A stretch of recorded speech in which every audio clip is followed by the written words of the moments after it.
Uma análise da Anvisa, a Agência Nacional de Vigilância Sanitária, mostrou que mais de 26% dos vegetais in natura apresentam irregularidades quanto ao uso de agrotóxicos e não deveriam ser consumidos.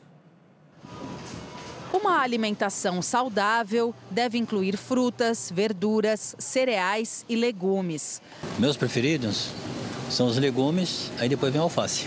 Mas e quando esses alimentos não estão em condições adequadas de consumo? A gente não sabe, né? Que a gente mora em cidade, não tem como fazer a nossa plantação própria, né? Vamos colocar no cloro para frutas, né? O Programa de Análise de Agrotóxicos em Alimentos, vinculado à Anvisa, avaliou mais de 3.000 amostras de 14 vegetais que fazem parte do dia a dia dos brasileiros. Os resultados revelaram quantidade de agrotóxicos acima do limite considerado seguro e presença de pesticidas proibidos no Brasil ou não autorizados para determinados cultivos. Quando a gente vê que os valores estão acima desse limite, a gente pode trazer tanto risco para uma exposição no momento, que a gente chama de exposição aguda, quanto riscos para uma exposição crônica, que é a longo prazo, que são efeitos mais sérios, como toxicidade para o sistema nervoso central, cardiovascular, até mesmo um risco de câncer.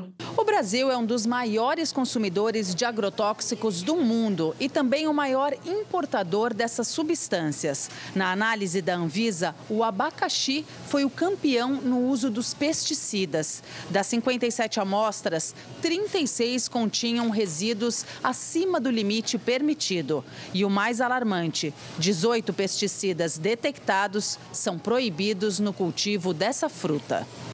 Além do abacaxi, estão na lista alface, alho, arroz, batata doce, beterraba, cenoura, chuchu, goiaba, laranja, manga, pimentão, tomate e uva. E mais um alerta: o excesso de agrotóxicos e principalmente o uso de substâncias proibidas também é responsável pela contaminação dos trabalhadores rurais e do meio ambiente. São compostos que, mesmo que a gente já foi proibido há muito tempo, eles ainda estão no ambiente, eles não têm uma dificuldade grande para degradação. Como elas são proibidas, a gente não deveria encontrar. Então, eu acho que quando a gente pensa em substâncias proibidas, principalmente pelo perfil de toxicidade, a gente não tem que ter um índice aí.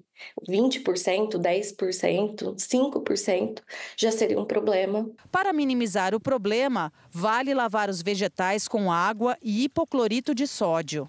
Na hora da compra, atenção às escolhas. É muito importante consumir os alimentos, as frutas e as verduras da estação.